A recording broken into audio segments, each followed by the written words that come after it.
آج بھی ہم دونوں ایک دوسرے کا سایہ تھے، ایک دوسرے کی پرواہ ہم آج بھی پہلے کی طرح کرتے تھے۔ ایک بار مجھے بہت تیز بخار ہو گیا، اب تو علاج کروایا مگر شفا نہیں ملی۔ شاید محبت کے مارے صرف محبوب کے چھونے سے ہی صحت یاب ہوتے ہیں۔ پارو ساری رات میرے سرہانے بیٹھی میرے سر پہ پانی کی پٹیاں کرتی رہی اور ساتھ ساتھ روتی رہی۔ اس کے آنسو میری روح کو جھلسا رہے تھے۔ اس کے بال کھلے ہوئے تھے جو اس کے ماتھے پر بار بار سجدہ کر رہے تھے۔ وہ بہت سنجیدہ بیٹھی ہوئی میری تیمار داری کر رہی تھی۔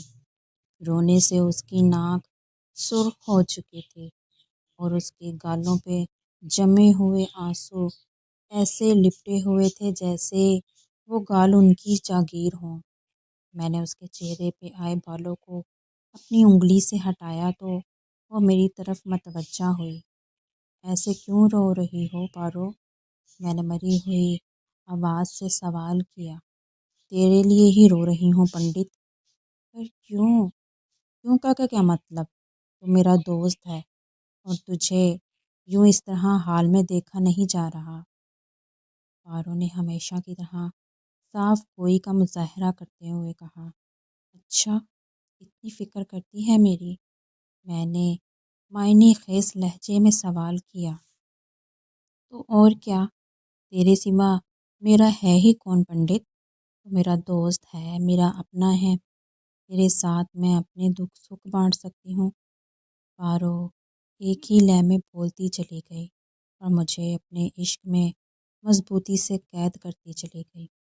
پارو، اگر میں اس بخار سے مر گیا تو؟ میں پارو کے دل کا حال جاننا چاہتا تھا، حالانکہ اس کے دل کا حال میں پہلے سے ہی جانتا تھا، لیکن پھر بھی کچھ ایسا سننے کو دل چاہ رہا تھا جو بہت ہی انوکھا ہو۔ تو نے اگر اپنی یہ بکواس بند نہ کی تو پنڈت، میں خود تیری جان لے لوں گی اور بعد میں خود بھی مر جاؤں گی۔ مجھے میرے مطلب کا جواب نہیں ملا۔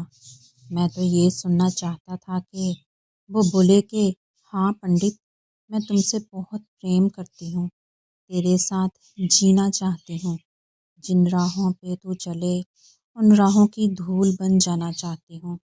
مگر اس نے ایسا کچھ نہیں کہا۔ اگلے دن میرا بخار اتر گیا۔ وہ میرے لیے اپنے گھر سے سوئیاں بنا کے لائی اور میرے اماں ابا کے سامنے مجھے اپنے ہاتھوں سے کھلانے لگی۔ میں اس کو بڑے پیار سے دیکھتا رہا۔ کاش میں وقت کو ہمیشہ ہمیشہ کے لیے وہیں روک سکتا، بس حسرت بھری نگاہوں سے وقت کو اپنے ہاتھوں سے ریت کی طرح سرکتے ہوئے دیکھتا رہا۔ کاش قسمت لکھنے کا اختیار انسان کے پاس ہوتا۔ اگر ایسا ممکن ہوتا تو کوئی بھی کسی کی کہانی نہ بنتی۔ وقت گزرتا گیا اور میں اور پارو وقت کی بے رحم لہروں کی لپیٹ میں آ گئے۔ ملک بھر میں بٹوارے کی تحریک شروع ہو گئی۔ روز نہ روز دنگے فساد ہونے لگے۔ ایک قیامت سی برپا ہو گئی تھی۔ ایک طرف گاندھی گیری کا ماحول تھا تو دوسری طرف محمد علی جناح اپنے مسلمان بھائیوں کے لیے علیحدہ وطن کے مطالبے پر ڈٹا ہوا تھا۔ انگریز اپنی چالیں چل رہے تھے۔ میں اور پارو بہت پریشان تھے۔ ہمیں کہیں نہ کہیں یہ لگ رہا تھا کہ ہم بچھڑ جائیں گے۔ میں پارو کو بہت تسلیاں دیتا کہ پگلی کچھ نہیں ہوگا، لیکن اس کے ذہن میں بٹوارے والی بات بیٹھ گئی تھی۔ وہ ہر وقت بچوں کی طرح مجھ سے چپکی رہتی۔ وہ بہت دکھی تھی۔ رنجیدہ تو میں بھی بہت تھا، لیکن کر بھی کیا سکتا تھا۔ آخر کار بٹوارا ہو ہی گیا۔ مسلمانوں کو الگ وطن مل گیا اور ہندوؤں کو الگ۔ ہمیں اپنے وطن جانا تھا۔ میرا پارو سے الگ ہونے کا ذرا بھی من نہیں تھا، لیکن ابا کی ضد تھی کہ ہمیں اپنے لوگوں کے ساتھ جانا چاہیے۔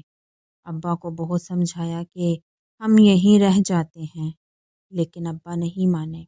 ان کا کہنا تھا کہ بٹوارے کے بعد یہاں مسلمانوں کے ساتھ غلاموں کے جیسا سلوک کیا جائے گا، اسی لیے ہمیں یہاں سے جانا ہی ہوگا۔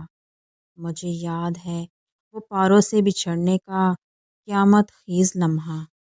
ہم سبھی نم آنکھوں سے اپنا سامان باندھے جانے کے لیے کھڑے تھے، لیکن پارو مجھے جانے نہیں دے رہی تھی۔ وہ دن وہ چیخ چیخ کے رو رہی تھی اور باقی سبھی کو بھی رلا رہی تھی۔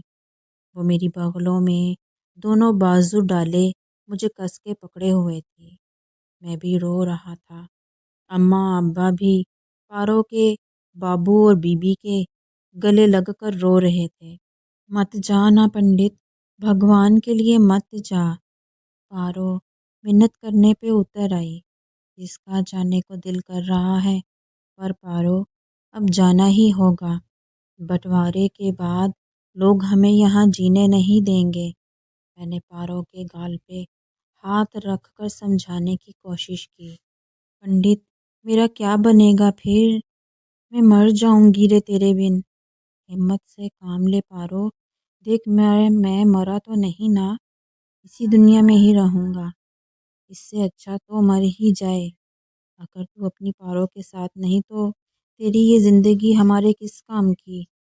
ایسی باتیں مت کر، جی مت جلا اپنا۔ اب مجھے ہنس کے ودا کر تاکہ میں تیرے چہرے کی مسکراہٹ کو اپنے ساتھ لے جا سکوں۔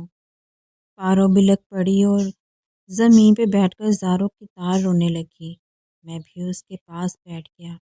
زندگی میں پہلی اور آخری بار میں نے اسے گلے لگایا اور پھوٹ پھوٹ کر رونے لگا۔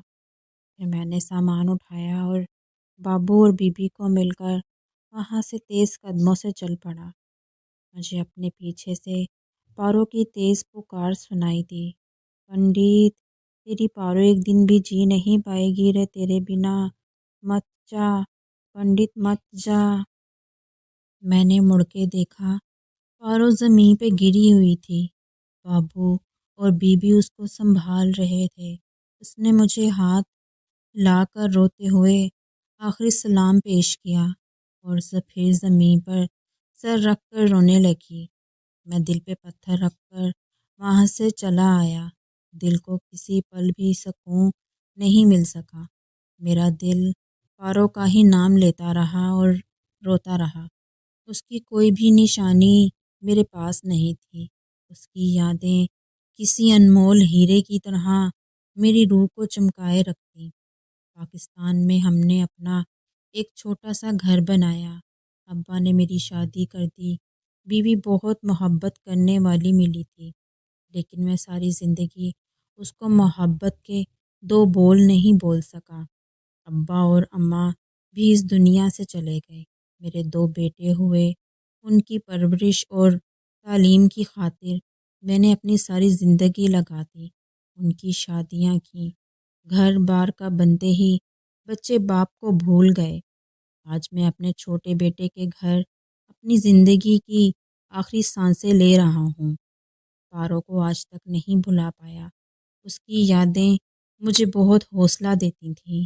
میری پارو مجھے پنڈت بلاتی تھی، اسی لیے میں نے اپنے نام کے ساتھ پنڈت جوڑ لیا۔ وہ میری دوست تھی، میری سہیلی تھی، میری رازداں تھی اور میرا عشق تھی۔ میں جانتا ہوں کہ جس طرح میری زندگی اس کو ہر پل یاد کرتے گزرتی ہے، اسی طرح وہ بھی مجھے یاد کرتی ہوگی۔ کاش میں اس کا دوست نہیں بلکہ محبوب ہوتا تو آج وہ میرے ساتھ ہوتے، لیکن کچھ رشتے ہمارے بس میں نہیں ہوتے۔ خدا خود ہی انہیں ہمارے لیے منتخب کرتا ہے۔ تم جہاں بھی رہو بس خوش رہو میری پارو۔ تمہارا پنڈت آج بھی تمہارے بنا ادھورا ہے۔